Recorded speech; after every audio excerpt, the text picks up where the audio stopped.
Hello everyone, Andrew Baskin here, partner at Lift Economy. A quick announcement before today's show. You can always get details about Lift Economy's upcoming events by going to lifteconomy.com/events. It's also easy to keep tabs on all of Lift Economy's upcoming events and other events that our team is interested in that you might be as well by subscribing to our newsletter, which you can easily do by going towards the bottom of our website at lifteconomy.com. And now, on with the show. Welcome to Next Economy Now. I'm your host, Andrew Baskin. The goal of this interview series is to highlight the leaders who are taking a regenerative, bioregional, democratic, diverse, transparent, and whole systems approach to using business as a force for good. Gambia is the smallest country on mainland Africa, and it's also regarded as one of the poorest countries in Africa. So it has a population of 1.8 million.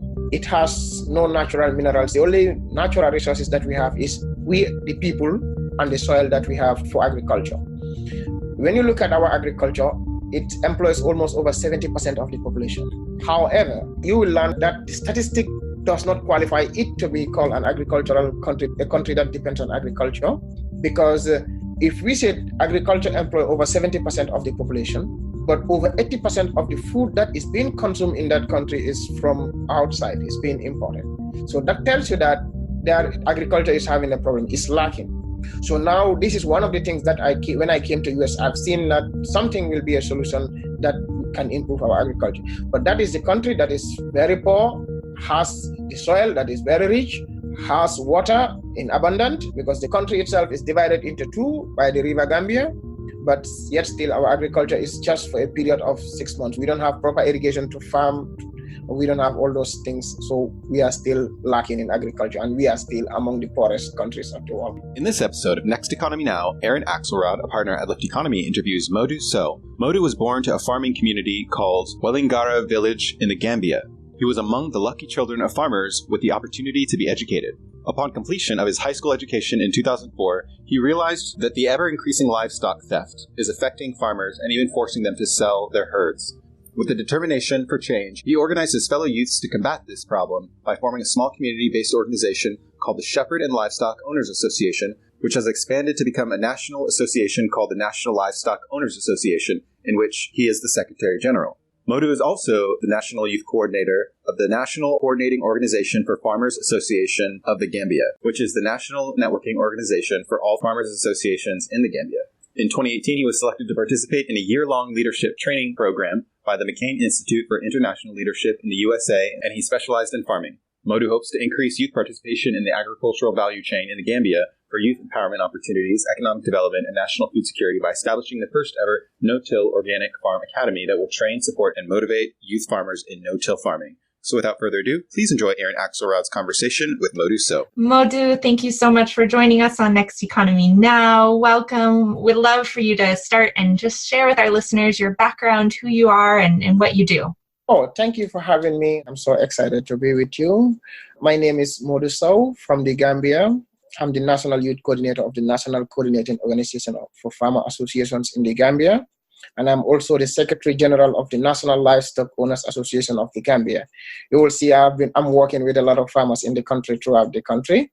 That is because of my background. I was born to a farming community. Both my parents were both livestock farmers and crop farmers. And from there, I was lucky to be one of the people who are lucky in Africa to be educated and go to school when you are from a farming community. Upon completion of my education in 2004, I came back home just to find that livestock theft was affecting almost all the farmers of my area, and most of them were discouraged, and some of them were deciding to sell their livestock away. So I have to talk to my fellow youths. That's how we started the work. When I talked to the youths, we organized ourselves. We started fighting against livestock theft to make sure that it is eradicated out of the community, out of the society. So that's how we started the work. And we formed a small community-based organization that develops to be the National Livestock Owners Association today in the Gambia. From a small community-based to a national organization, we are covering nationwide. And in 2015, I was also selected or appointed to be the National Youth Coordinator of the National Coordinating Organization of all farmer associations responsible for youth development in agriculture. And in that activity, I was nominated to participate in the US with the McCain Institute for International Leadership program that brought me to US to train me in leadership, more so specialized in crop production, that is in agriculture. But to my surprise, it became a discovery for me to discover no-till organic farming in the US, which is yet to be introduced in the Gambia. And I believe is the perfect concept of farming that we can introduce in the Gambia for development. Right. So that's me.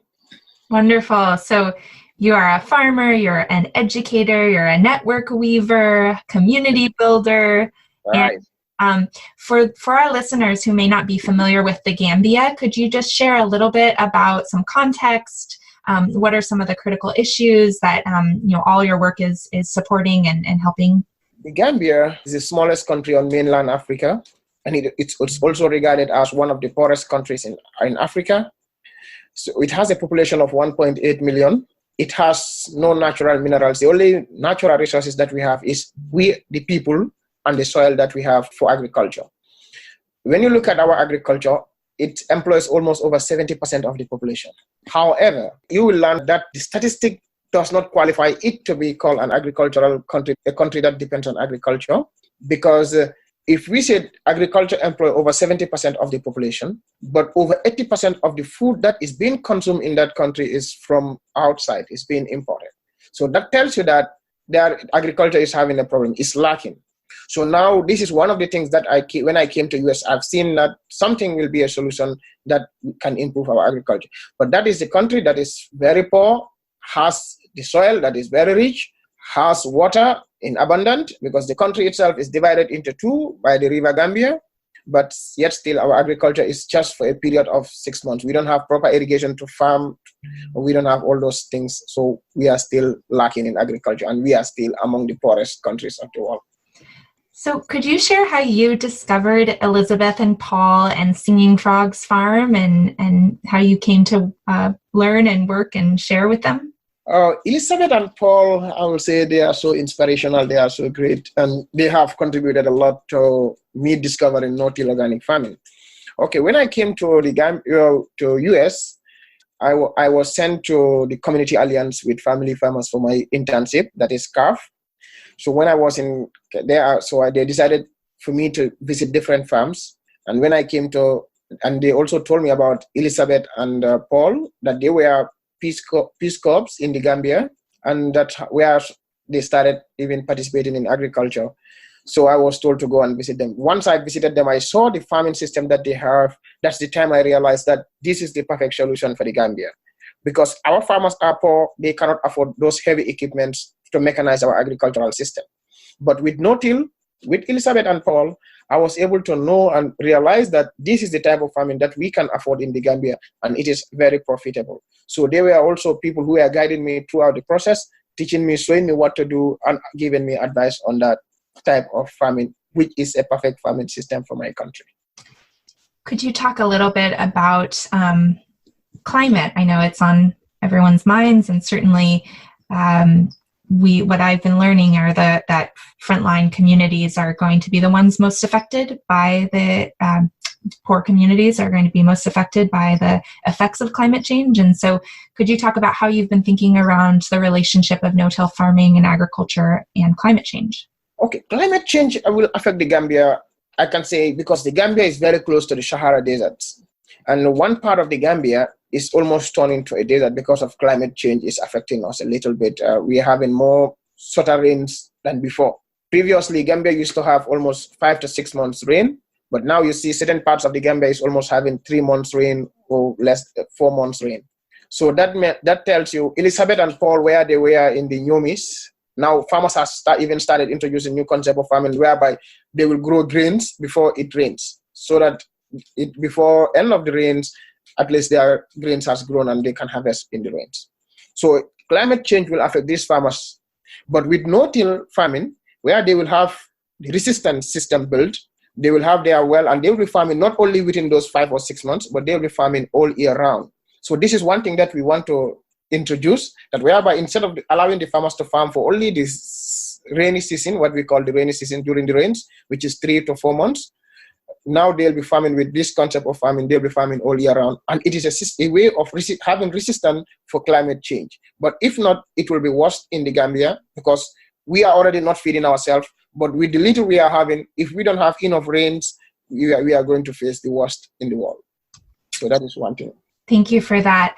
So a lot of people I know have written about this. David Montgomery, Growing a Revolution. There's lots of resources. But for our listeners who haven't maybe come across no-till farming, could you just explain what that means and why you're so inspired about it? I'm so inspired by no-till farming because it is like mimicking the modern nature. In no-till farming, you are trying to avoid you are trying to avoid disturbing the soil, leaving it in its natural form and making so that it's developed to enrich itself, and you add organic compost and you keep on adding things so that you don't disturb the soil, and you will allow microorganisms to grow, and that will support aeration of the crops, and the crops will grow fast and they will have the more organic compost, and also you control the carbon system and you allow more nitrogen, and this is what will help you to make sure that your farming system develops, because this is what crops need to grow. You make your compost added to the soil, you don't allow other weeds to grow, and those weeds can be useful, because how will they be useful? You even use them, some of them, as compost again to bring them back to the soil. So it's a system of farming whereby you don't need those heavy equipments to till the soil, because that is what is disturbing us in Africa. When you look at average Gambians, when you ask us what is your farming system, we cannot tell you. We don't know whether we are doing organic or inorganic. We are like whatever we have goes in the farm. So we cannot tell you. But now with the concept of farming, that will give us direction. It is trying to develop our soil, and it is good for the climate. It is very climate smart, because with no-till farming, you are not adding chemicals to the soil. You are not exposing the soil, and you are enriching the soil. So this tells you that it is a good concept of farming that is trying to preserve our environment, our climate, makes it better. And even water, in terms of water, it is very effective in water, because at times you water for 1 week, you water for 1 day, you will not water for 1 week. This is good, because it is trying to, at least water content of the soil is maintained. It keeps the water moist, and the plants will survive on that. So it is very good, and it is climate smart. It is good for the soil. It is good for microorganisms. It is good for the air. It is good for insects around. It's a perfect way of farming. So it's good for us. What inspired me most, because one thing that we need to do in farming is our environment is what we need to consider. We feed the people, but we feed them proper products, and we also take care of the environment that we should live on. Right, because so many of us are accustomed to the historical practice of tilling the soil, which we know we've lost a substantial amount, 133 billion tons of carbon from our soils by doing that. And to reverse that seems daunting. I'm curious if you could share some stories of how farmers that you've been in contact with in the Gambia are excited about the prospect of no-till farmings, or even are there some barriers that you're noticing for uptake of these practices? Yes, almost all the farmers that I'm talking to about it, people want to see the concept being implemented. That is one thing. Because talking to them about, when you tell them about the concept, they appreciate the concept. But now, how will you bring the concept to them? They want to see it being practiced. So this will tell them that they will have direct hands-on learning. They will learn the concept, because they want to see it being practicalized. That is what they are waiting for. But they are excited to see this concept coming to the Gambia. They are very much willing to accept the concept, if at all. But they need to see it being practicalized and make their comparisons at the beginning, which is also a challenge for me, because it's a new concept. It's not in their culture. They didn't know it before. So introducing something new is always having its own disadvantages to people, because it will take time before they adopt it, and it will take time before they understand it. So that is also a challenge. But that is what I'm expecting. And I expect that, I know that once they have seen the concept, they will adopt the concept, and it will be conceptualized throughout the country.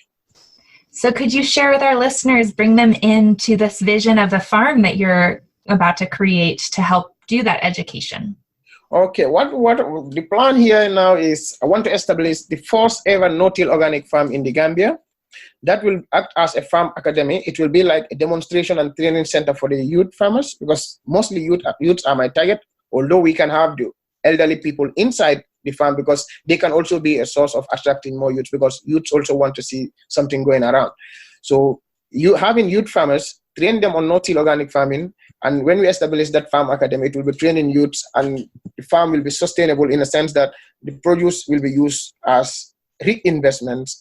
They will be selling it, and we have a long value chain. When we have the produce, when we are not selling the produce directly, we are giving it to youth farmers again, who will also be selling that to have their income, and the proceeds will come back to the farm and will be reinvested to train more youths on the farm. So the farm is going to be profit, but also the proceeds from the farm will be used to train more farmers and maintain the farm and its operations. So we want to establish the first ever no-till organic farm academy that will train, support, and motivate youth farmers to participate in the agricultural value chain for economic development, food security, and employment opportunities throughout the country. Wonderful. So grateful that you're doing this work, and we definitely wish you all the best. One question that comes up is are there practices that come from the cultures in the Gambia of agriculture that you're bringing in as well into what you've learned? So kind of talking about the cross-cultural collaboration, because I know I've heard Elizabeth and Paul talk a lot about what they've learned when they were in the Peace Corps. So how are you melding all the different cultures that you're borrowing? I think no-till organic farming is very similar to the type of farming that we have. But in the other sense, our type of farming is a little bit more labor intensive, but almost all the practices that we have, apart from the tillage, because we use the hoe, and we use the hoe to almost hoe everywhere. In our weeding, we use the hoe to weed everywhere. But apart from that, all the other things are very similar to no-till farming. So that is having a similarity in that culture. So the cultural challenge will not be that much a problem, because this is already, they are doing part of it. The issue is they don't know what are they doing. They cannot call it no-till because they are doing everything by hand. But now with the no-till, to me, no-till, it's labor intensive. But when you take it to the Gambia, it's less labor intensive, because that using of the hoe to weed all over every day is no more happening. Because that means part of the labor is gone. So you see what will happen. So labor will be reduced. And because mostly what is discouraging youth from participating in agriculture is three things. One, agriculture in the Gambia is not profitable because everything is physically done. That makes it less profitable. It is not productive because part of the soil is not good. Some part of the country, the soil is good, but which is now being overpopulated by people. When you look at the other side, I mentioned earlier on, it's almost about to be a desert. That is not good. And also, it's the profitability. What you put on the labor cost, the things that you do, the physical thing that you put on the farm, you have to buy manual because the soil is not that much rich. So all those things, you have to buy fertilizers and put it on, it's making it very less profitable. So these are the things that are discouraging. It's not profitable, it's not productive, and it's labor intensive. So now with no-till farming, all these things are eliminated. So that's why I always call it a perfect way of farming in the Gambia. Mm-hmm. So we don't have that much cultural barriers because they are doing very similar type of farming to no-till farming. So and you've spoken before about the similarities in crops, and one thing I love about Singing Frogs Farm is the way that even the edges of the bed, and they're doing intercropping. So you have a cabbage and you have lettuces right beside. So anything that is a weed gets harvested and sold to increase what you're mentioning around that profitability. Yeah, and one thing that amazed me most, because observing the weather, I always say one thing that we can have a difference between the US and the Gambia will be what we call cultural foods. But I believe whatever type of crop can grow in California here can grow in the Gambia because we have a very similar weather. Yeah, but what I always say is cultural foods, because you don't expect. I started eating cauliflower here. I started eating broccoli here. So those are not foods that we know in my country. So that will bring the differences. Those are not cultural foods, but they are foods that can grow in the Gambia because we have almost the same weather. The advantage the Gambia has is that we don't have frost. So that's the one advantage that we have. So if not, I believe all crops that grow here can grow in the Gambia. So moving away from sort of the technical parameters of what no-till is, could you share with us a little bit more about some of the social changes that you'd like to see for an economy that works for the benefit of all? Yes, that is one key thing that I always I'm always trying to see how best can I do that. In the Gambia, what happens mostly, our youths are not employed. We are challenged by high unemployment rate, high crime rates. When you look at the Gambia, it's a small country, but it has more illegal migration youth because they don't have opportunities. They are moving from the Gambia to other parts of Europe in search of greener pasture. And mostly the jobs that they are doing there in Europe is farming. So they can do it in the Gambia. So those are things that we need to think. Those are challenges that if we have solutions that can keep them farm in the Gambia, have their income in the Gambia, have their families with them, develop with those economy that they develop on their own, it will even increase the socio-economic impact of the country, because we will have more funds, more resources, and that will increase our foreign exchange. Thereby, when we have enough, we can also supply to other parts of the country. Other parts of the world can also be supplied by the Gambia. And this is what will increase our economy. This is what will improve our economy. So I'm seeking to see that we have more youths employed, more youths being useful in working towards the economy, and that will improve the economy of the Gambia, not only the people, but also the country in terms of foreign exchange, when we are able to sell more crops outside the Gambia.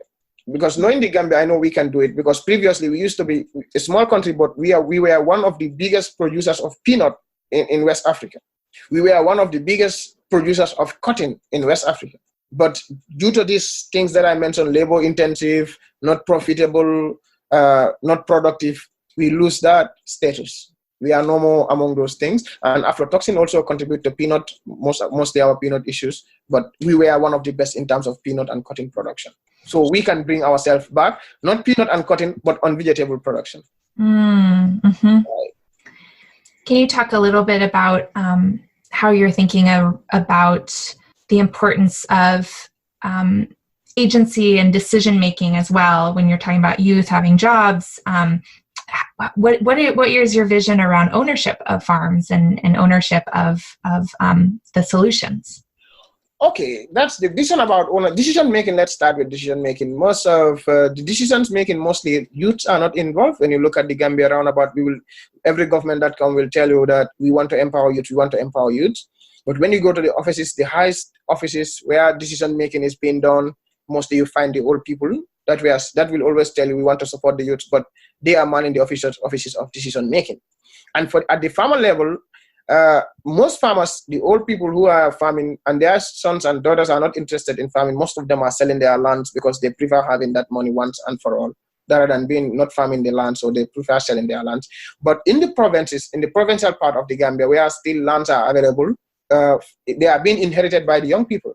The youth have access to their lands because it's family property. So when this concept is introduced, I am seeing youth claiming their family properties, claiming their family lands to farm on it, because they have seen a better source of income than being around without doing nothing. So decision making at the governmental level, the youths are not involved that much.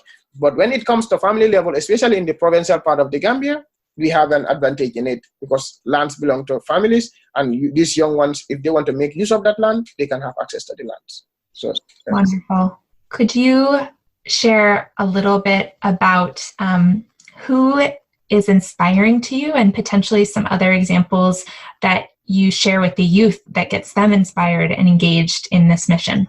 Yeah, mostly what I will always tell people, I'm inspired by one person. In the US, I was inspired by Elizabeth and Paul. They inspired me a lot. Yeah, but before coming, I was inspired by one person who was also is a very successful young farmer. Because when people don't believe that he can do it, he started doing it, and he started having his own livestock from 6 livestock. Now he's having over 200 livestock, and he's a young man. And every livestock there belongs to him. In addition to that, he has his own farms. Now you can see the connection now. He's using the livestock manure, that's the cow dung, turning it to compost, using it on the plants, and the waste from the plants, he is taking it back to the animals to feed on that one also. So he has that cycle, and when he sells, the remains will be going to the animals. The animal waste will be coming to the plant as compost. So he has that cycle. He inspired me in his farming system. But he also don't know anything about no-till farming. So he is doing everything physical. So this one is a perfect concept for him that he inspired me a lot in his work. And what is his name? He is, we call him always Suleiman Buj. He's a great farmer. Wonderful. Right. Well, I'm curious if there are ways, we always like to ask our guests on this podcast, how can we support you? How can our listeners support your work? What do you need right now to help you grow your initiative? Right now I have a GoFundMe account that we established that I will need support from individuals to work to see how best can I establish this farm academy, because one of my biggest challenges will be on finances, because It's like coming up with a new concept that nobody knows about. Nobody will listen to you easily. And you cannot also tell farmers, do this, do this, do this. They will not understand what you are talking about. They have to see it being practicalized. So the concept is now I want to establish a farm whereby the farmers will see what I'm doing and they will learn from that and that they will use. So I've established a GoFundMe account that I will be searching for kindness to see how best can I be supported in that to establish this farm and make sure it started operations in the Gambia. And that is a way of supporting this country's youths to be something useful for the country. So I'm seeking for that support from every individual. Or if others will seek, not even also for the GoFundMe, others want to send you something in private, still open for it. And foundations and philanthropists also seeking for their support to see that this farm is established. Wonderful. Well, thank you so much for joining us today. And I'm curious if there are any final thoughts that you'd like to share with our listeners from all that you've learned from living and farming in the U.S. Any final words or things that you've learned? I'm very grateful to farmers around the U.S. Because I learn a lot from the farmers, and I'm like singing frog farms. I learn a lot from them. I think people were very resourceful to me. Each farm from here, I visited almost all the areas of California, going from one farm to the other, learning from one farmer to the other. And I'm also thankful to the UC Davis Horticultural Lab, because they also give me innovative ideas that can help and support the women of my country in terms of preservation to prevent post-harvest loss. So they are very resourceful to me during my training. Community Alliance with Family Farmers, that's where I did my internship. It's because of them I was able to have access to all these farmers. So I'm thankful to them. And I'm also thankful to you, because with what happened, just within the blink of an eye, you also want to have me on your platform, and I appreciate being on your platform. I'm so happy to be with you people. Well, we're so grateful for the cultural shifts that you're catalyzing and the support and the inspiration and the infrastructure that you're building to provide food and jobs and biodiversity and ecosystem services in a completely different way. We think that what you're doing is critical, foundational for an economy that works for the benefit of all life. And we couldn't be more honored to have you on the podcast. Thank you. I'm so grateful to be on the podcast. Well, good luck.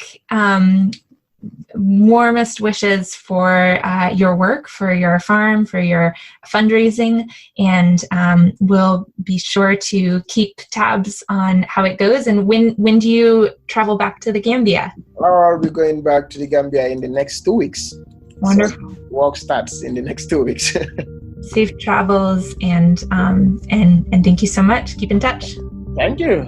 Next Economy Now is a production of Lift Economy. Lift is an impact consulting firm whose mission is to create, model, and share a locally self-reliant economy that works for the benefit of all life. To listen to all of our past episodes or to share your thoughts about the show with us, visit www.lifteconomy.com/podcast. That's lifteconomy.com/podcast. You can also subscribe to this podcast through iTunes, Overcast, Stitcher, or wherever you get your podcasts. Please take a moment to rate us on iTunes. It's really very helpful in allowing these ideas to reach a wider audience. Once again, thanks for listening.